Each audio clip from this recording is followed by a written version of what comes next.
We want to do well at school for an obvious reason, because, as we're often told, it's the primary route to doing well at life. Few of us are in love with the A grades themselves. We want them because we're understandably interested in one day having a fulfilling career, a pleasant house, and the respect of others. But sometimes, more often than seems entirely reassuring, something pretty confusing occurs. We come across people who triumphed at school but flunked at life, and vice versa. The former stars who once knew exactly how to satisfy their teachers may now be flatlining in a law office or relocating to a provincial town in the hope of finding something better. The path that seemed guaranteed to lead to success has run into the sand. We shouldn't actually be surprised. School curricula are not designed by people who necessarily have much experience of or talent at the world beyond. School curricula are not reverse engineered from fulfilled adult lives in the here and now.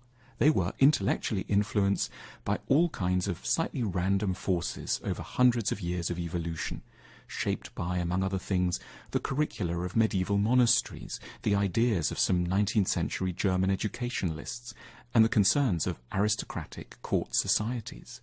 This helps to explain the many bad habits that schools can inculcate. They suggest that the most important things are already known, that what is all that could be. They can't help but warn us about the dangers of originality. They want us to put up our hands and wait to be asked. They want us to keep asking other people for permission. They teach us to deliver on rather than change expectations. They teach us to redeploy ideas rather than originate them. They teach us to respect people in authority rather than imagine that, in rather inspiring ways, no one actually knows quite what's going on.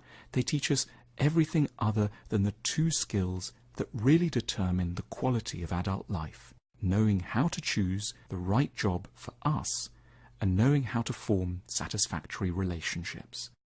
They'll instruct us in Latin and how to measure the circumference of a circle long before they teach us these core subjects: work and love. That said, it isn't that all we need to do to succeed at life is flunk school. A good life requires us to do two very tricky things: be a very good boy or girl for 20 years and simultaneously never really believe blindly in the long-term validity or seriousness of what we're being asked to study. We need to be outwardly entirely obedient while inwardly, intelligently and unashamedly rebellious.